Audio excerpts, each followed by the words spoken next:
সরকার মানুষকে একটা ভয় দেখাচ্ছে যে 111 কিন্তু আসলো বলে কাজে আমাদেরকে তোমরা সাপোর্ট দাও, আমাদের টিকে থাকতে হবে, এই হলো মূল বক্তব্যটা। এবং এই ভয়টা নানাভাবে আকারে ইঙ্গিতে পোস্ট দিয়ে আবার সেটাকে তুলে দিয়ে, এটাও কিন্তু দেখেন উনি তুলে দিয়েছে, কিছু যায় আসছে না, কিন্তু উনি কি ভাবছেন সেটা তো উনি প্রকাশ করেছেন।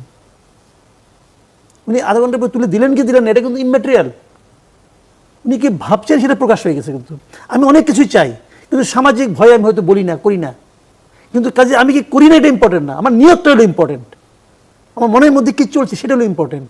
ওই যে প্রধান উপদেষ্টা একবার সবার কাছে চাঁদা চাইছিল না, আন্দা দেন, ওটা হলো ইম্পর্টেন্ট, তার মনে ওটা চলে, তার মনে হলো এনজিও কোম্পানি, এটা হলো এনজিও মানসিকতা, মানুষের কাছ থেকে নেব কত নেওয়া যায়, একটা ইস্যু দেখে কত নেওয়া যায়, এগুলো এনজিও মানসিকতা।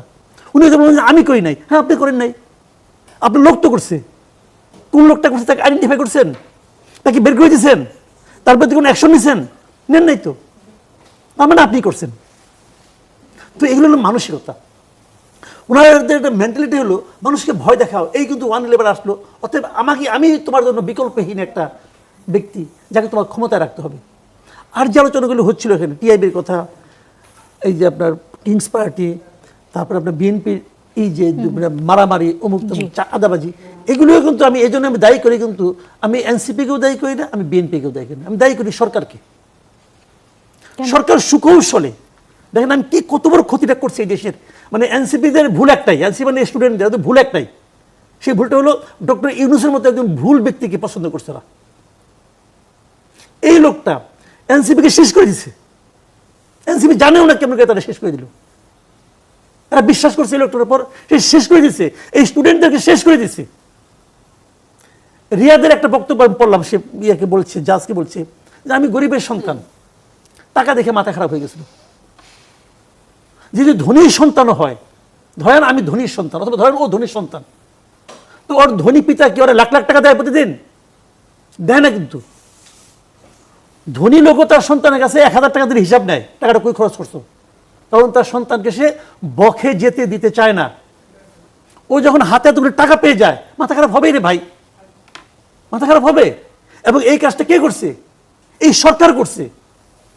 এই সরকার তাদের উপর একটা মানে আপনার এই যে কিংস পার্টি, এটা সরকার চাপা দিয়েছে, এই সরকার প্রধান চাপা দিয়েছে। আমি ওদের দোষ দিই না তো, বিশ্বাস করেন আমি ওদের মায়া লাগে। এই গভর্নমেন্ট কি করলো এই কাজটা? ওরা কি চাইছে আমাকে ওই এসিবিতে উঠাই দাও? ওকে ওরা কি বলছে আমার হয়ে তোমরা গুলি করো? ওরা বলছে সমস্ত দায়িত্ব চাপছে ওদের উপর, যেখানে তারা পুলিশ প্রহরা পায় নাই। এর আগে এনসিপি বিভিন্ন জায়গায় যায় নাই, মিটিং করে নাই, মিটিং তো করছে, দরকারটা কি তাদের ছিল? এগুলো সরকার করছে, কেন করছে সেটা বলে বিএনপি যে সরকার যেদিন গঠন হলো আমি সেদিন থেকে ক্রিটিক্যাল, কারণ ওই দিন থেকে আমার মনে হয়েছে যে এই লোকগুলি পারবে না। কোন লোকগুলি পারবে না পারবে সেটাতে বোঝার ক্ষমতা আছে রে ভাই আমার। আমি এই দেশে 36 বছর ধরে সাংবাদিকতাই করি। কেন আপনার মনে হলো যে এই লোকগুলিকে চিনি আমি, ম্যাক্সিমাম লোকগুলিকে আমি চিনি। এদের এমন কোনো অতীত নাই যারা ভয়ঙ্কর ভালো কোনো কাজ করে ফেলবে। শুনেন, এটা একটা নর্মাল গভর্নমেন্ট ছিল না। এই গভর্নমেন্টের উপর, নর্মাল একটা গভর্নমেন্টের উপর যে দায় দায়িত্ব থাকে, এদের উপর দায় দায়িত্ব ছিল আরো অনেক বেশি। এবং এরা সবাই এই কাজের জন্য অযোগ্য, এরা মেন্টালি প্রিপেয়ার ছিল না, কেউ না, ইনক্লুডিং ডক্টর ইউনূস। এরা মেন্টালি প্রিপেয়ার ছিল না। ইউনূস সাহেব যদি মেন্টালি প্রিপেয়ার থাকতো তাহলে ফ্রান্সে ওই সময় ডাক্তারের কাছে যাইতো নাকি অপারেশন করার জন্য? উনি মেন্টালি প্রিপেয়ার ছিলেন না। একটা অপ্রস্তুত লোককে আইনে আপনি বসাই দিয়েছেন চেয়ারে যুদ্ধক্ষেত্রে, এবং এটা বিশাল যুদ্ধ। এবং উনি নিজে, আচ্ছা নুরুল কবিরের কাছে ইন্টারভিউ উনি কি বলছেন?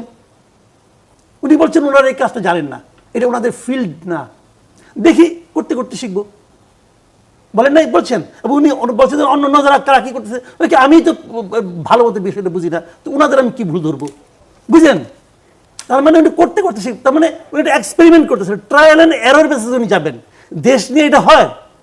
পৃথিবীর কোন একটা সরকার যদি কথাগুলি বলে, মাসুদ কামাল আপনার মতে কি কারা অল্টারনেটিভ ছিলেন? যারা অল্টারনেটিভ কে ছিলেন? আমার অন্য যদি ট্রাই করি না যে আমি নাম বলে কারে বিপদে ফেলবো। প্রস্তুত তো কেউই ছিলেন না। প্রস্তুত কি কারণে থাকবে না? একটা আন্দোলন ছিল তো, এই আন্দোলনের মধ্যে অনেকেই ছিল, উনি ছিলেন না। এই আন্দোলনের আগে পাশে ডাইনে বাই উনি ছিলেন না, উনি যাদের আনছেন তারাও কেউ ছিল না। কিন্তু আমরা তো জাতীয় সরকার গঠন করার এক ধরনের বলে এই উপদেষ্টাদের 80% উপদেষ্টার শারীরিক, মানসিক, আর্থিক এবং বুদ্ধিবৃত্তিক কোনো ধরনের ইনভলভমেন্ট এই আন্দোলনের সঙ্গে ছিল না। এই যে নূরজাহান বেগমের কোনো ইনভলভমেন্ট ছিল ছিল ছিল বলেন আপনি? আলী মোহাম্মদ ছিল? আন্দোলনের সাথে ইনভলভমেন্ট না থাকলে তারা সরকারে থাকতে পারবেন না এরকম? এটা আমি বলি নাই, জি।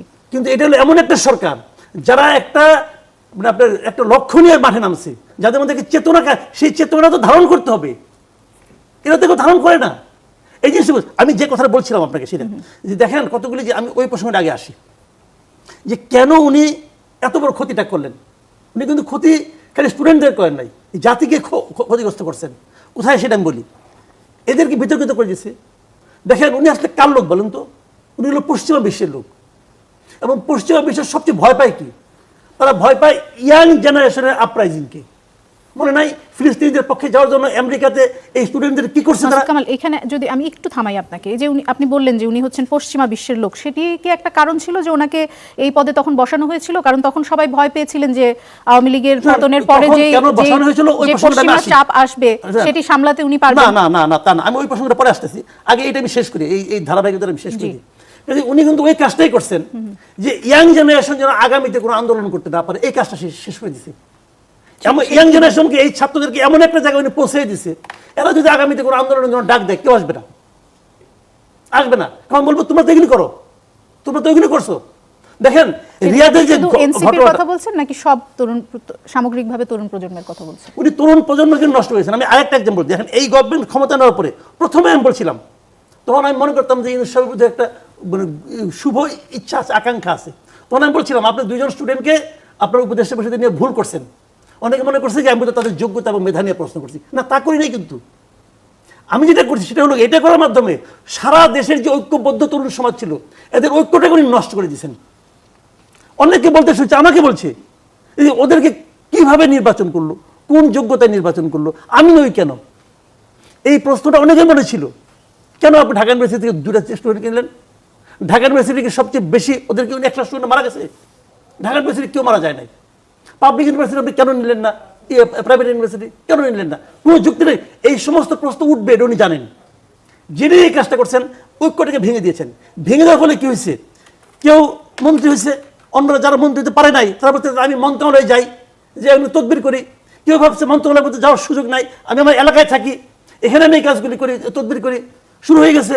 যারা তদবির করতে পারছে তারা টাকা পাইছে, যারা করতে পারে নাই তারা আবার নিজেদের মধ্যে এক ধরনের ঈর্ষা কাজ করছে যে আমি তো সমন্বয় হইতে পারলাম না, হইলে তো আমি এগুলি পারতাম। এই যে বিষয়গুলো পুরো জিনিসটাকে তছনছ করে দিচ্ছে। যদি উনি না দিতেন, না নিয়ে বলতেন তোমরা সমন্বয় একটা মিলে একটা কমিটি বানাও, তোমরা জনগণের পালসকে ফিল করবা, আমাদেরকে জানাবা, এবং আমরা সেটা যদি বাস্তবায়ন না করতে পারি আমাদেরকে চাপ দিবা, তোমাদের সঙ্গে আমরা প্রতি মাসে 2বার করে বসবো, তাহলে হতো একটা জিনিস। সেই কাজটা করে নাই।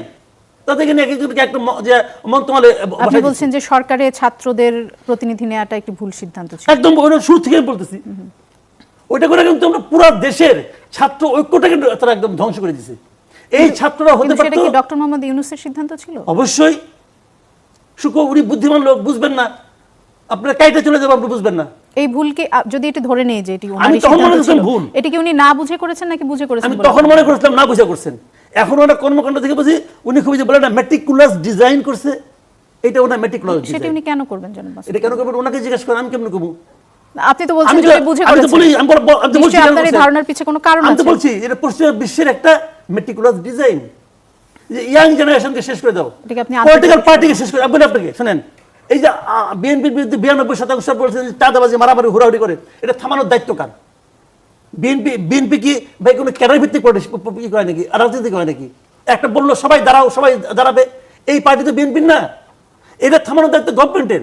বিএনপিকে আপনি দায়ী করতে পারবেন তখন যখন নাকি গভর্নমেন্ট কাউকে অ্যারেস্ট করলে বিএনপি তার বিরুদ্ধে মিছিল করবে। এক্সাম্পলতে বলি, রিয়াদ এত বড় ঘটনা করছে, রিয়াদের ব্যাপারে কি এনসিপি কোনো বিবৃতি দিছে না তাকে অন্যায়ভাবে করা হয়েছে? দেয় নাই তো। যদি দিত তখন আপনি এনসিপিকে দায় দিতে পারতেন। তাকে তো করার সুযোগ করে দিয়েছে গভর্নমেন্ট, করে একটাকে আটকেছে। বিএনপি কি এক জায়গায় বলছে যে ওই লোকটাকে তুমি কি করে ধরলা, কি করে মারলা? ধরা দায়িত্ব কার? আমার ছিনতাই হয়ে গেল, ছিনতাই করলো এনসিপি লোক, আমি কি এনসিপিকে দায় দিব, গভর্নমেন্টকে দায় দিব? যে গভর্নমেন্ট কেন ছিনতাইকারীকে আটকালো না? তো বিষয়গুলো গভর্নমেন্টের, গভর্নমেন্ট সেই দায়িত্ব পালন করছে না কেন? মানুষকে বোঝাচ্ছে যে রাজনীতিবিদরা, পলিটিক্যাল পার্টিগুলো তোমার সমস্যার সমাধান দিতে পারবে না, বিরাজনীতিকরণের একটি। জি, দ্যাট ইজ দ্য পয়েন্ট।